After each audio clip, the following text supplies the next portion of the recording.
and welcome. Tonight, Northeast governors resolve to redesign security architecture of the region to check insecurity, as at least 10 people are reported killed by bandits in Taraba communities, with over 100 residents kidnapped in Zamfara state.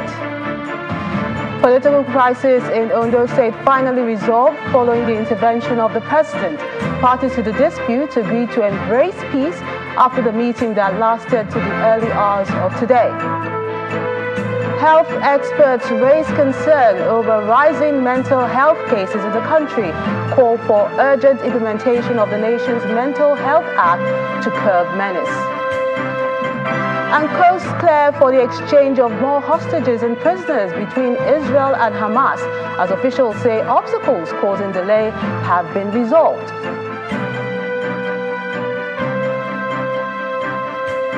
And on sports news tonight, World Football's governing body opens disciplinary proceedings after crowd trouble delayed Brazil's World Cup qualifier against Argentina on Wednesday.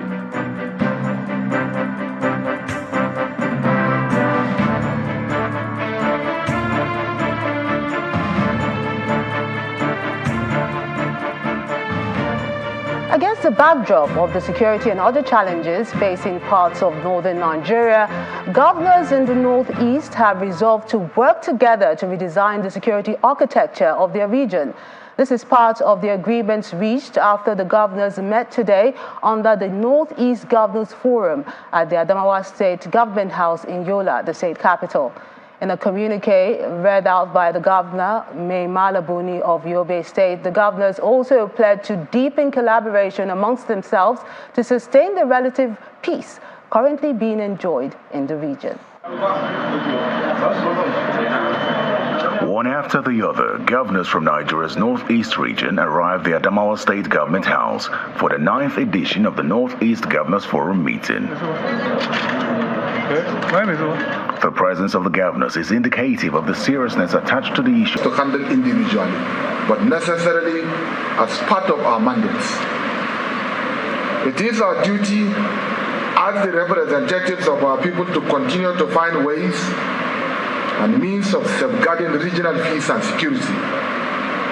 In this regard, it is also my firm conviction that for a durable and lasting solution to the problems of general insecurity in our sub-region, there is a need for us to extend this laudable mutual cooperation to the realm of socio-economic development with the aim of articulating our sub-regional economic substructure for the bloc. We have been committed to this cause and consistent with the resolve that our region is pulled out of the abyss of low-rated development indices, united by a common problem, bound by our common determination to invent and implement workable solutions to the gory of tales of the region. The meeting goes into a closed-door session. According to a communique issued after the session, the conversation centered on improving collaboration to address the common problems facing the region, which also include poor infrastructure and the effect of climate change. Poor road network is fueling insecurity and stalling development, making life more difficult for our people in the region. Forum notes that the contractual encumbrances on some of the bad federal roads within and between the states are major setbacks to the infrastructural development of the region. Thank you very much. The governors also discussed economic integration plans, including the plan to host a regional trade fair in Bauchi State, the host of the next meeting of the forum, which will hold next year. Today's meeting by the Northeast governors comes a day after at least 10 residents of Yantu Special Development Area, Takum and Usa local government areas of Taraba State, were reported killed by suspected bandits. The police spokesperson in the state, Mr. Abdullahi Usman, confirmed the incident in a statement, explaining that the bandits invaded the area, shooting sporadically, and in the process, killed 10 persons who were on their way to their farms. According to him, on receipt of the report, the Commissioner of Police, Mr. Joseph Eribo, ordered the immediate deployment of a team from MAPO 67 based in Takum in collaboration with the military to the area. He adds that an intensive joint operation is currently ongoing in the area to prevent further escalation and trace the bandits. Also yesterday, armed bandits reportedly abducted over 100 persons, mostly women and children, in Maru local government area in the central part of Zamfara state. Channels Television gathered that the bandits raided 4 villages around 8 p.m. after prayers and started shooting, forcing residents to take to their heels.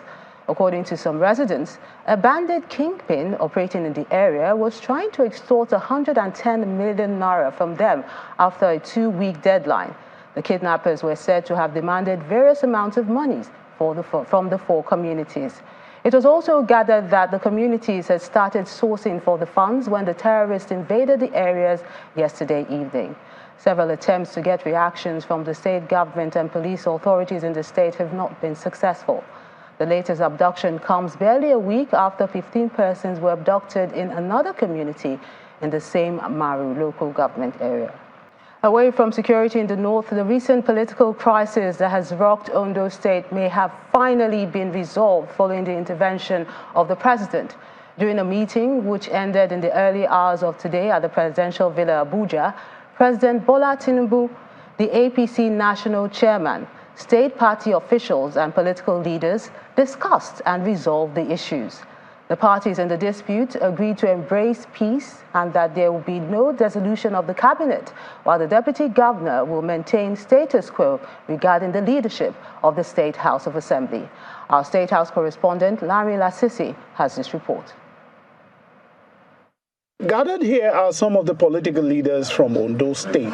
They're here at the instance of President Bola Tinubu in a bid to resolve the month-long crisis between groups loyal to Governor Rotimi Akeredolu and the Deputy Governor, Mr. Lucky Ayedatiwa. The meeting is later enlarged to include the national chairman of the All Progressives Congress, state party officials, and other leaders. After hours of deliberation, several resolutions were reached. Our resolution is that we should embrace peace. Then secondly, no dissolution of the cabinet. And then the deputy governor should maintain status quo as far as the House of Assembly leadership is concerned. We should also maintain status quo as far as the leadership of the party is concerned in the state. Those chosen to speak thanked the president for his intervention, while the deputy governor makes a pledge towards a harmonious future. The president of Nigeria, our seated here, has taken the trouble to settle our record in Ondo State. We owe you what the best is. Thank you for giving us the time. Thank you for this further intervention. We will not take it for granted in Ondo State. And our new sanity has come to Ondo State. After this meeting, nobody can raise any high ground. They know, like we call the enforcement agent, who will report back to you. And such a person will be adequately searched. I pledge to all of you that I embrace every one of you. I put behind all that has happened before now. I've let go and I've also let God. Just as advisors. And I want to say that no offense, no guile in my mind, no offense whatsoever. The president encourages them all with a prayer. It's a good journey. Yes. Very successful. Yes. It's left in your hands now as leaders. Majority. May God bless all of you. Amen. Grant you your wishes. Amen. Guide your children, guide your family. Bless you. There are so many ways that you may not even think about. Thank you very much.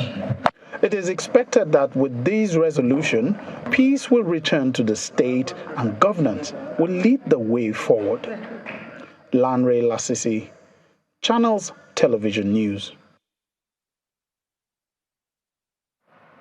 Mental health cases are on the rise, and that's according to experts who are calling for the urgent implementation of the Mental Health Act in the country in order to reverse the numbers. The experts spoke at the 2023 Mental Health Conference in Abuja against the backdrop of the latest report by the World Health Organization, which reveals that an estimated 40 million people suffer from various forms of mental health disorder in the country.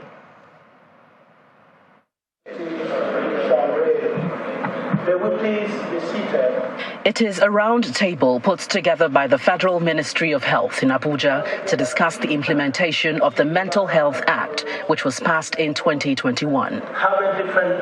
The event attracts mental health experts, health development partners, and heads of missions and agencies in Nigeria. This conference is coming on the heels of the WHO 2023 Mental Health Report, which reveals that 20% of Nigeria's population, representing about 40 million people, suffer from various forms of mental health disorder. The report further highlights that only about 10% of the population have access to professional care. Some of the participants at this conference believe strongly that there is an urgent need to break the barriers to treatment and scale up training of the mental health workforce in the country. We believe that together we can dismantle the barriers that hinder access to mental health services, and together we can promote an environment where seeking mental health support is encouraged and embraced without stigma. The recent findings from the WHO's strike a chord of urgency within us, as only 1 in 10 individuals in Nigeria seeking care actually receives the necessary treatment. This self-treatment gap highlights the need that has brought us all here today to emphasize mental health as a paramount concern, not just within our public health sector agenda, but also within our financing and action agenda for universal health coverage. The Mental Health Act protects people with mental health illnesses from all forms of abuse, violence, and torture. The Act also advocates for their rights to access social services such as healthcare, education, employment, and housing. Both the Minister of Health, who is represented by the Director of Public Health, and the Mental Health Officer at the International Organization for Migration underscore the urgent need for the implementation of the Mental Health Act. We want to actively and deliberately implement the Health Act of 2014. And I think this is an opportunity that we must not allow to slip by. Implementing National Mental Health Act, the National Suicide Prevention Strategic Framework, and the National Mental Health Policy will contribute to the prevention, protection, and access to services that would improve health and well-being of the general population, and the agenda for sustainable development call for the universal mental health and psychosocial support that leaves no one behind, including migrants and refugees. Mental health disorder is a leading cause of suicide, which is a development that experts say is made worse by stigmatization, another major problem that the Mental Health Act also seeks to address. Accessible reality for every Nigerian. In part 2, after the break, 16 days of activism against gender-based violence campaign kicks off in Lagos. Stakeholders restate call for the elimination of violence against women and girls in the country. That's in a moment. Join us again. In Ondo State finally resolved following the intervention of the president. Parties to the dispute agreed to embrace peace after the meeting that lasted till the early hours of today. Health experts raise concern over rising mental health cases in the country, call for urgent implementation of the nation's Mental Health Act to curb menace. And coast clear for the exchange of more hostages and prisoners between Israel and Hamas, as officials say obstacles causing delay have been resolved.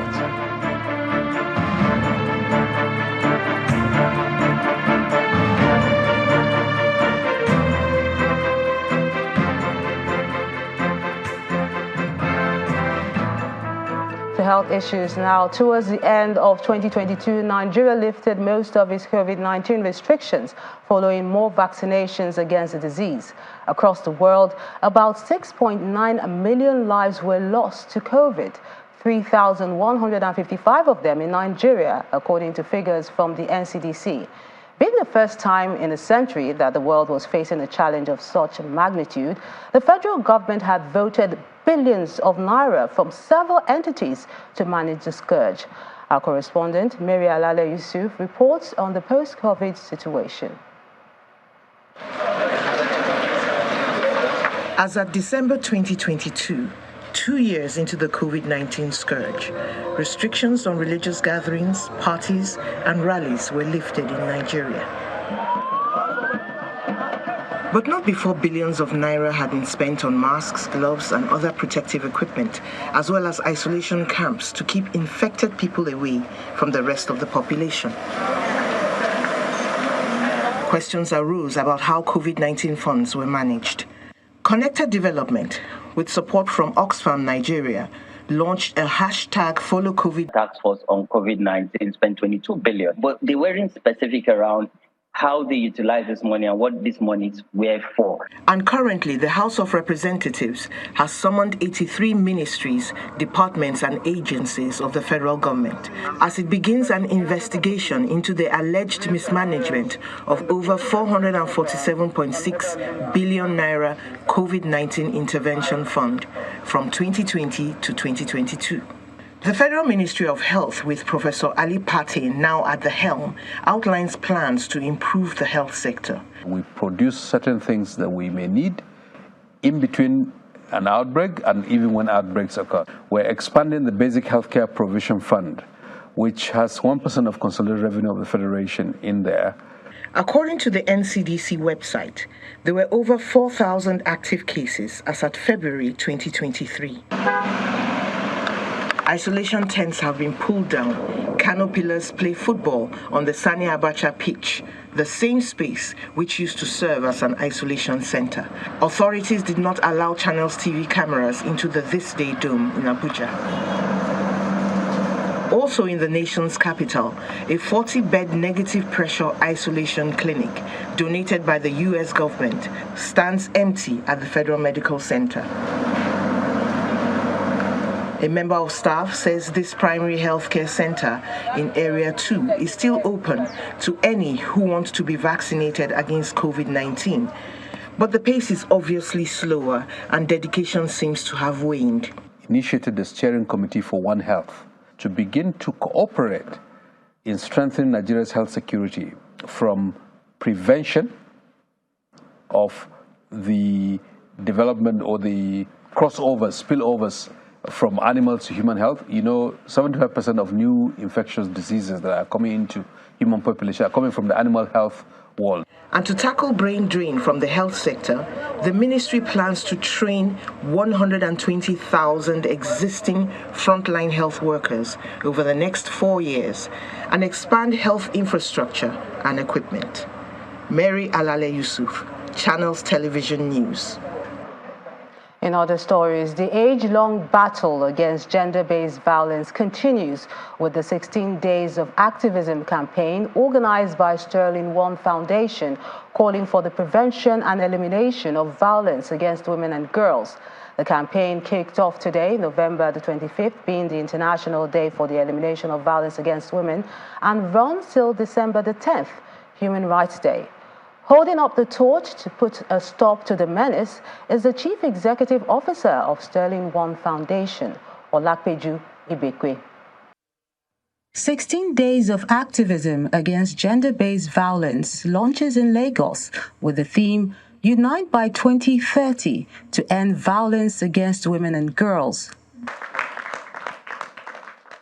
Various speakers, including the organizer and founder of Sterling One Foundation, Olakpeju Ibekwe, and Pearl Uzokwe, board member Malala Funds, mount the podium to share their experiences on gender-based violence and ways change can be established. Across the globe, we have the statistics that let us know that 1 in 3, a third of all the girls across the globe are at risk.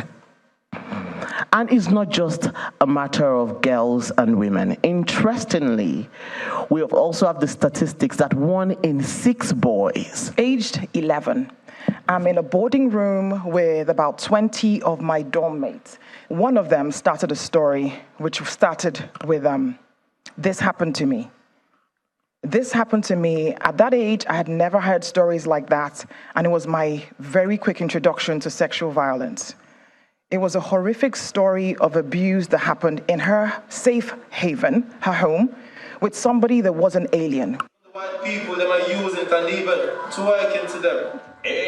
Guests turn to the screen as the film Chat Room begins. It's a story which centers on child abuse, victims of sexual abuse, the stigma and trauma that comes with it. I wasn't drunk. Drunk or not, rape is what it is, no excuses. And I'm so sorry, baby. This devil is your uncle? After the movie premiere, a panel sits to dissect the theme of the film, followed by an interactive session with the guests. Men are the ones that actually abuse women, and I'm asking myself, in their spheres of influence, how many of these men that are speaking here are actually speaking out in their close circle about this issue?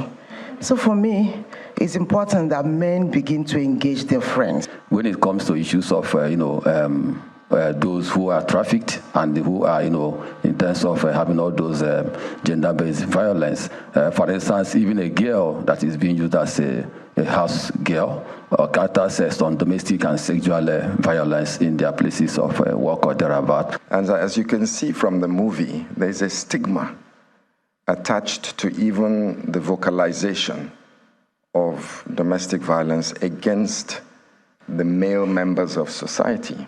Sitting in the audience is Ibrahim Shakirat, a fashion designer and survivor of gender-based violence. After seeing the movie and following the panel discussion, she cries for help. Is there really no help for me as a mother? As a girl child? I was deserted. I was left alone. Is there really no help? Please, is there really no help as a mother? There is help.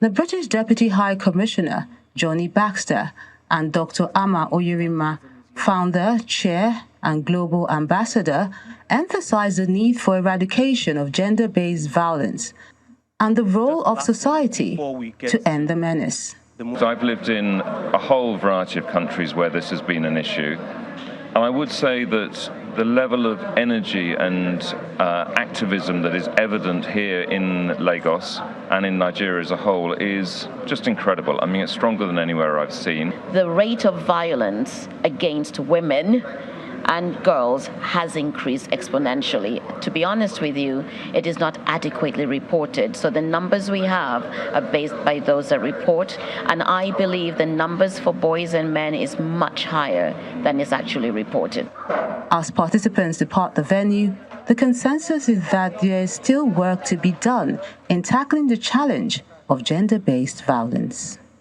It's time for the Federal Housing Authority to wake up to its responsibility and provide value for Nigerians. This charge was given by the Minister of Housing and Urban Development, Mr. Ahmed Dangiwa, during a ceremony to mark the 50th anniversary of the authority in Abuja. According to the minister, the agency must position itself for impact and be a tool for large-scale housing delivery across all income segments in the country. To the Niger Delta, where the governing board of the Niger Delta Development Commission, NDDC, has affirmed its renewed drive to tackle underdevelopment in the oil-rich region. The NDDC Managing Director, Dr. Samuel Obuku, stated this during a meeting between the new executive management and staff of the commission at the NDDC headquarters in Port Harcourt, the River State capital. It's the first engagement between the newly constituted executive management of the Niger Delta Development Commission and staff of the interventionist agency. In attendance are the Managing Director, Dr. Samuel Obuku, the Executive Director, Finance and Administration, Mr. Boma Yaye, Executive Director, Projects, Mr. Victor Antai, the Executive Director, Corporate Services, Mr. Ifedayo Abegunde, directors and staff of the Commission. The meeting is coming a few days after the inauguration of the new governing board of the agency. All we demand from you is cooperation. The same cooperation that you have given the MD and the last one. Just give us that same cooperation. You will see that the sky will be our limit. Please allow me to make my own friends and allow me to also make my own enemies. I don't want to inherit your own enemies. I will work with everybody. Everybody here is my brother. Everybody here is my sister. I will work with the management team, all the directors. I've started working, having a very good relationship with a host of them. With the leadership of our MD, we are prepared to work with him because he's determined to create a record for this NDDC management. The staff are optimistic that the tenure of the new board will be peaceful and productive, owing to the achievements of the managing director in the last 10 months. I have seen a board, I have seen a management that is ready to work collectively beyond ethnic reach. And I was very pleased when the MD stated it that it's not an MD of Bayelsa, it's an MD for the Niger Delta region. I want to give you promise as the Union Chairman, the NCC National Chairman of the 9 states, and also in Abuja, that we are here to work with you and make legacy. The NDDC boss reiterates the need for unity. I've spoken to the 3 gentlemen. We have all agreed to buy into a common vision. A vision of working together in unity and always sharing our concerns.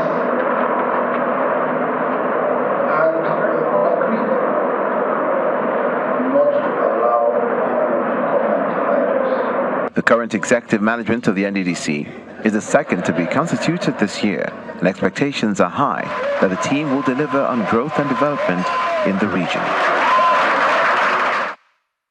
Still to come on the news at 10, Nigeria's forex reserves declined further to $33.2 billion as at November the 23rd.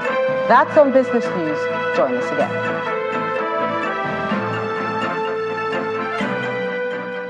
Website channelstv.com has more information on our top stories and others. Subscribe and watch Channels Television's live stream on YouTube and other social media platforms using your mobile device browser, or download the Channels TV app for Android and iOS devices from their respective stores. You can also watch us via your smart TV platforms on Apple TV, Android TV, Fire TV, and Roku. Channels Television, ubiquitous.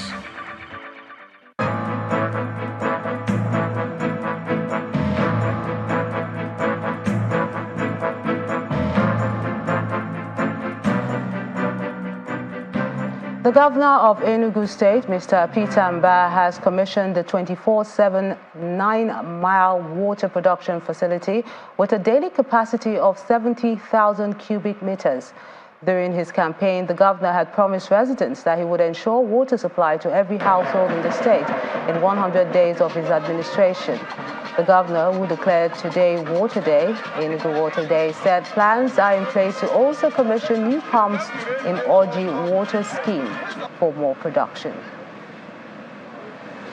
I'm happy to also announce that we also have the Oji River water scheme, where we have delivered brand new pumps. And the Oji River water scheme is capable of producing 50 million liters of water daily. And I'm happy to announce to Enugu that as of today, we're able to produce 120 million liters of water to Enugu non-stop, way above our consumption volume. So we are currently supplying water at appreciable pressure to Enugu municipality. And I can state here and now that pipe-borne water is here to stay. To maritime security matters, the Senate says it wants to see a better equipped and functional Navy that has the capacity to conduct and carry out its constitutional role more effectively. This is coming from the chairman of the Senate Committee on Navy, Senator Benga Daniel, during an oversight visit to the flag officer commanding Western Naval Command, Rear Admiral Mustafa Hassan. He describes the state of the naval fleet as poor and wants an improvement in the situation.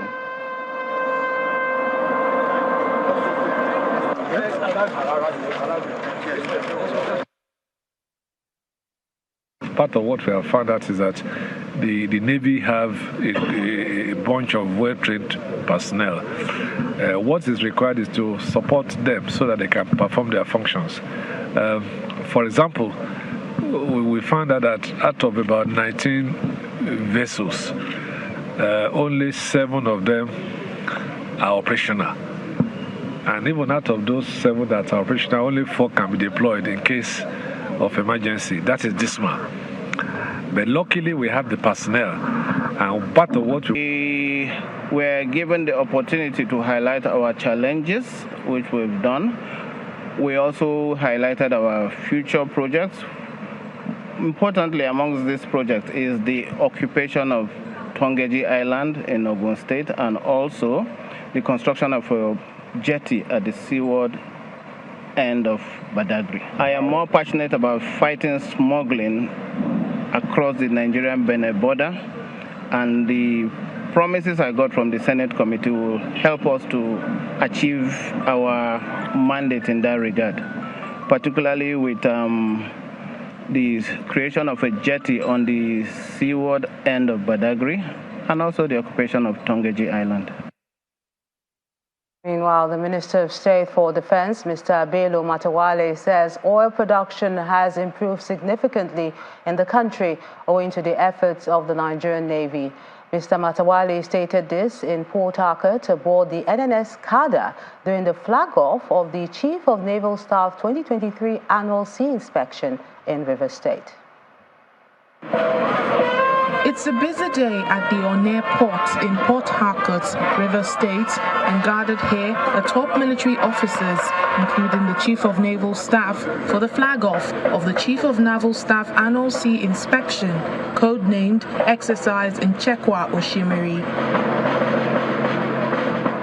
Others in attendance are the Deputy Governor of Rivers State, the Minister of State for Defense, among others. 4 operation bases.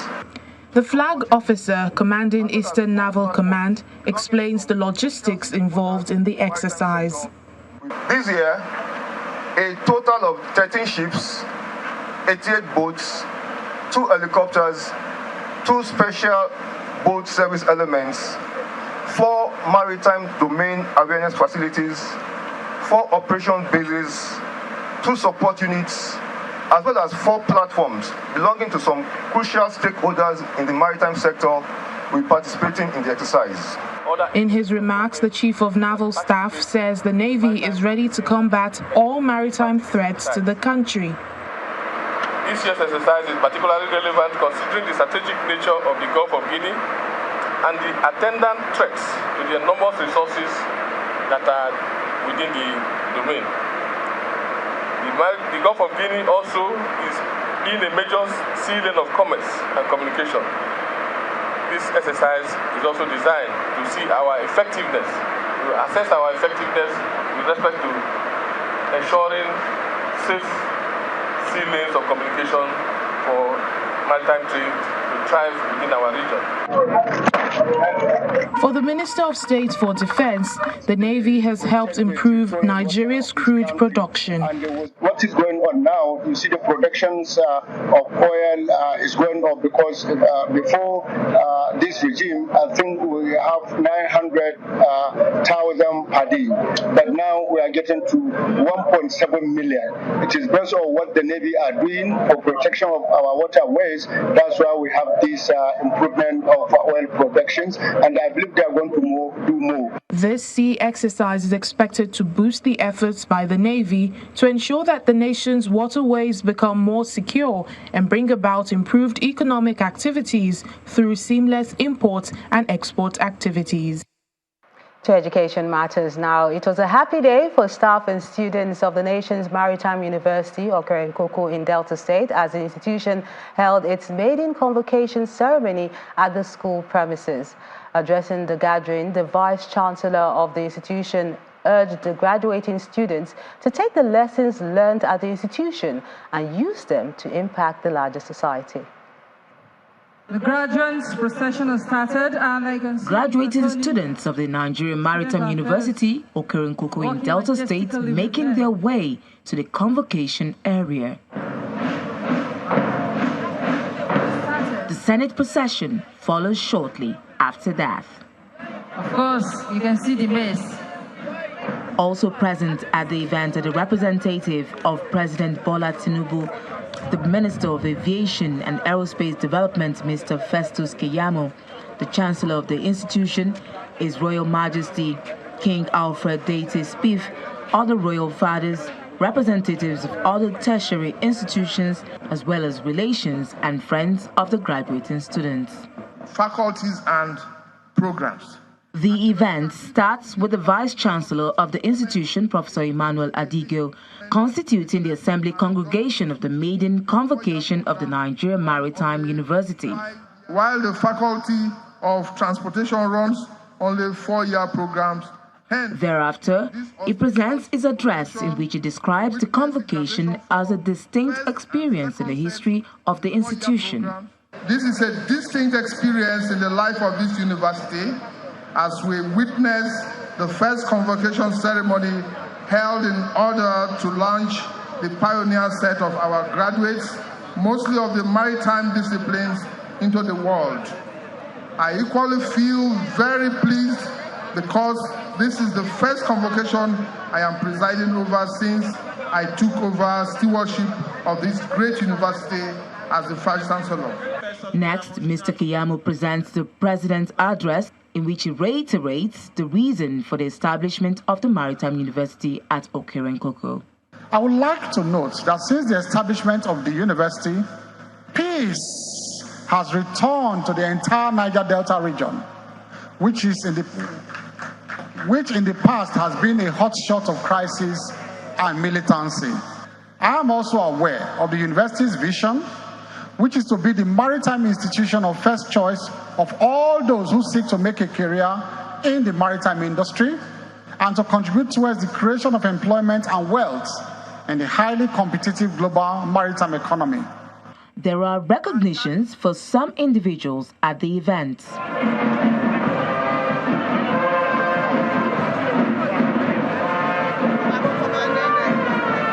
Faculty after faculty, the students are admitted into their degrees by the Vice-Chancellor.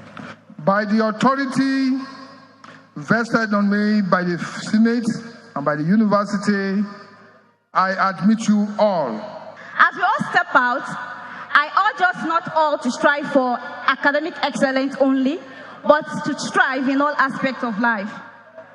To my fellow graduating cadets and junior cadets, let me leave you with a saying that has kept me through my days as a student in Nigeria Maritime University. To get something you never had, you have to do something you never did.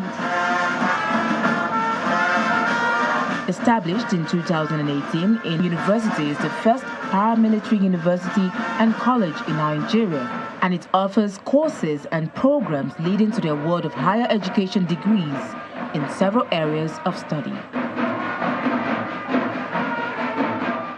In company news now, the launch of the Pepsi Music Academy and its partnership with Empire Music to discover, train and showcase musical talents is already generating a lot of buzz in the entertainment industry.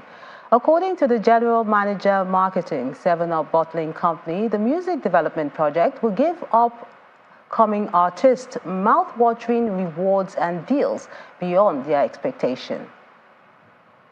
Give me something I'm lacking. The creme de la creme of the entertainment industry are here gathered to witness history in the making. So, ladies and gentlemen, welcome to the era of Pepsi Music Academy. The launch of the Pepsi Music Academy by the soft drink giant, which they say is another proof of their commitment to growing and deepening music development in Nigeria.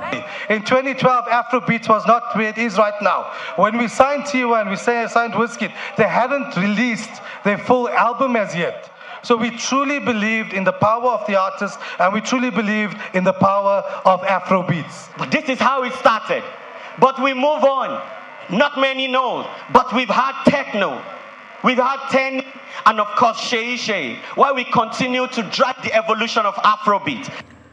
While Pepsi may have come a long way in its romantic adventure with the Nigerian music industry, it however has got its eyes fixed on the future. It's the year of the youth, it's the year of the upcoming artists, and our business and our brand is putting our force behind that.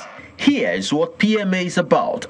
It's a purpose-designed platform for the next generation of talent in the music industry that eliminates barrier, exposes them to knowledge, resources, and career advancement opportunities from top industry experts in a learning and co-creation environment. We believe as we are growing Grammy nominees and Grammy Award winners, we must also grow the people behind Grammy nominees and Grammy Award winners. Simple.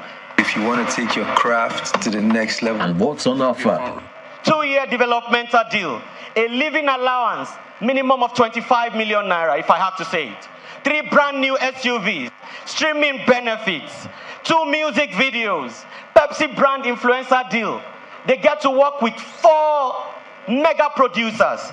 On this journey, Pepsi is partnering Empire Music for a world-class top-quality experience. We do this because we are definite believers in development and meeting artists at their early stages. Everybody knows no party like an Empire party, and maybe this year no party like an Empire and Pepsi party. And on the final note, the brand says, upcoming artists will now have a voice. In partnership with Empire, stardom begins from here, right now.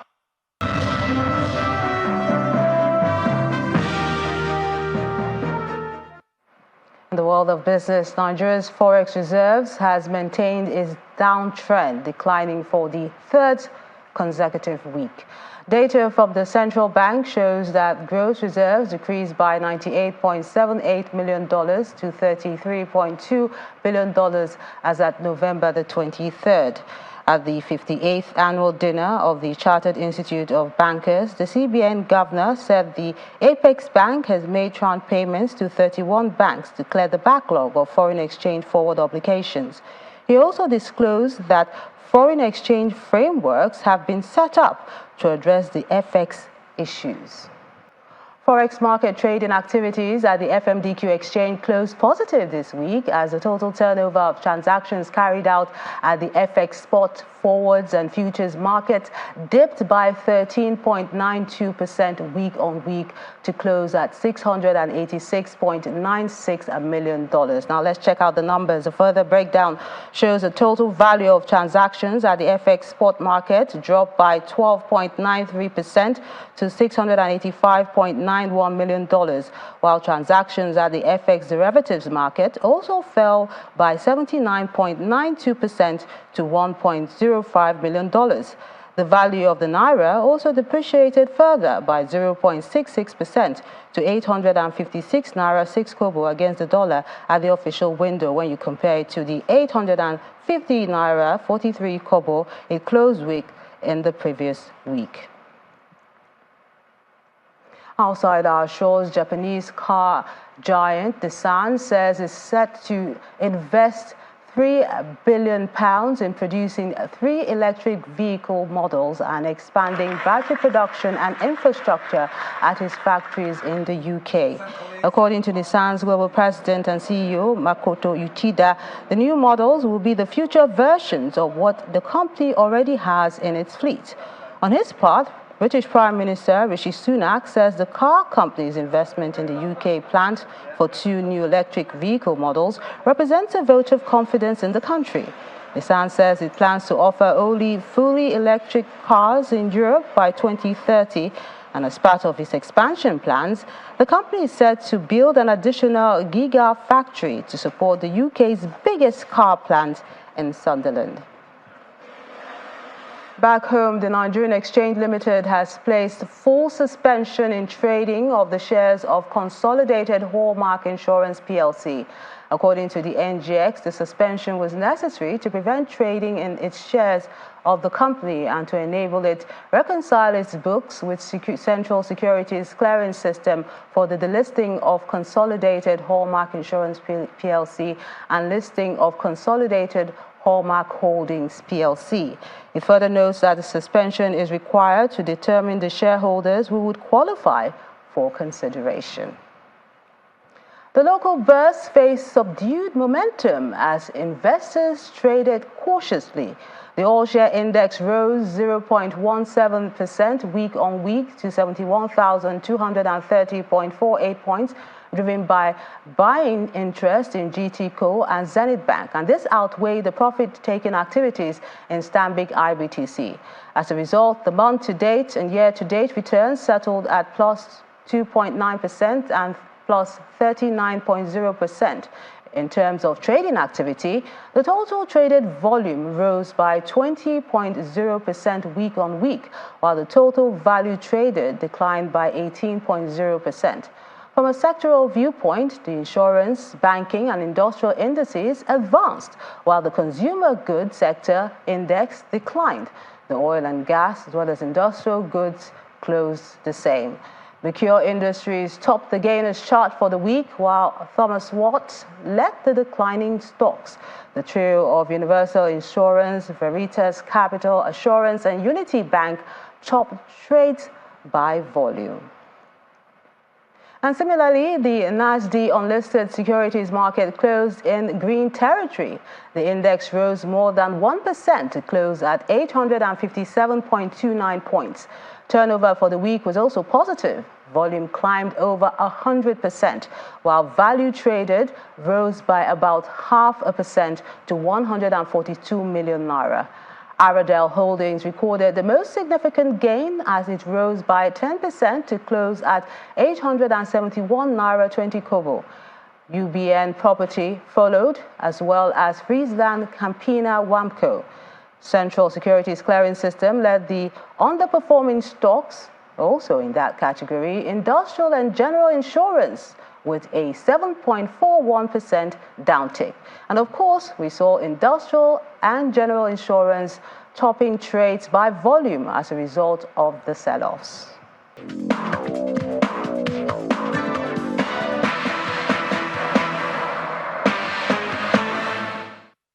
Many thanks and welcome to the nation's capital. We begin in the Nigeria Premier Football League, where Remo Stars and Doma United played out a goalless draw in a keenly contested March Day 10 encounter. Visiting Doma United are now unbeaten in 6 consecutive games. Elsewhere, Eyimba beat Heartland 1-0 in the Oriental Derby. Stephen Chukwude scored with his first touch of the game in the 81st minute to secure 3 points for the Aba Elephants against the Nazi Millionaires. In the English Premier League, Manchester City and Liverpool settled for a 1-1 draw at the Etihad Stadium. Elsewhere, West Ham United came from behind to defeat Burnley 2-1 at the Turf Moor, while New Boys Luton Town beat Crystal Palace 2-1. In other matches, Newcastle returned to winning ways after hammering Chelsea 4-1 at St. James's Park. Brighton also secured a 3-2 victory over Nottingham Forest in a keenly contested encounter at the City Ground Stadium. Bournemouth secured a priceless 3-1 away victory at Sheffield United. In the last game of the day, Arsenal defeated Brentford to reclaim top spot. Now, football's world governing body FIFA has opened disciplinary proceedings after crowd trouble delayed Brazil's World Cup qualifier against Argentina. The match was halted for 30 minutes after fighting broke out in a stand at the Maracanã Stadium in Rio de Janeiro. Argentina captain Lionel Messi later said there could have been a tragedy and criticized police who had charged at fans with batons. However, the national federations of both teams now face possible sanctions. Away from football, Red Bull's Max Verstappen took the final pole position of the Formula One season, with Ferrari's Charles Leclerc joining the triple world champion on the front row at Abu Dhabi's Yas Marina circuit. McLaren's Oscar Piastri qualified third for McLaren, with Mercedes's George Russell fourth. Red Bull have won 20 of the 21 races so far, while Verstappen has won in Abu Dhabi for the past 3 years. The pole was Verstappen's 12th of the season and 32nd of his career. In boxing...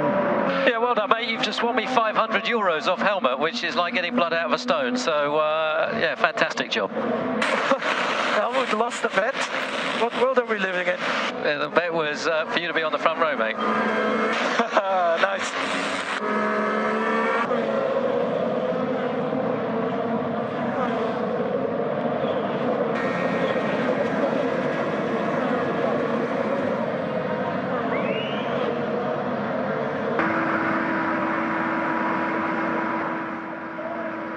That's a wrap on Sports News. It's back to Melinda in Lagos with the wrap of the news at 10.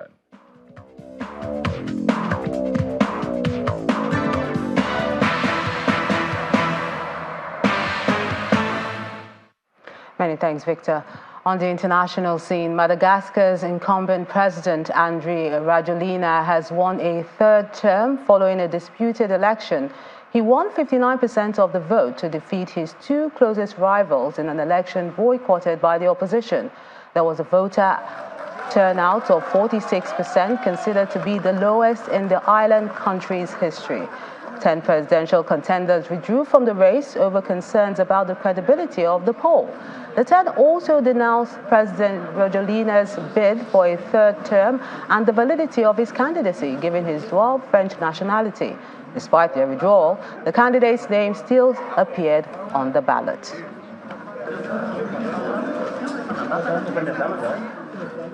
And the release of Israeli hostages has been resolved following mediation with Egypt and Qatar. 13 Israeli hostages held in Gaza and 39 Palestinian prisoners in Israel, as well as 7 foreigners, are expected to be released today. It's the second day of a 4-day pause in fighting between Israel and Hamas in the Gaza Strip. On Friday, 24 hostages were released, including 13 Israelis, 10 Thais, and 1 Filipino. 39 Palestinian prisoners were released on the same day as part of the deal. The largest convoy of humanitarian aid since the war started carried food, fuel, and medical supplies into Gaza on Friday.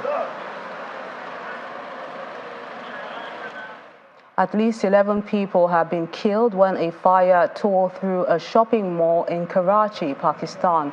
According to a local broadcaster, GEO News, the blaze started early in the day at the multi-story RJ shopping mall in Pakistani's most populous city. The fire was caused by an electrical short circuit in a generator on the 3rd floor, and the flames spread to the 4th level, where several call centers are located. The fire brigade has rescued 50 people, but more remain inside the building. The injured have been taken to hospital for medical attention.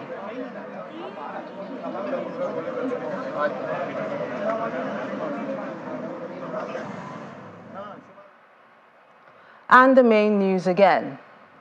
Northeast governors today resolved to redesign the security architecture of the region to check insecurity, just as about 10 people were reported killed by bandits in Taraba communities, while over 100 other residents were kidnapped in Zamfara State. The political crisis in Ondo State has finally been resolved following the intervention of President Bola Tinubu, just as parties to the dispute have agreed to embrace peace after the meeting that lasted till the early hours of today.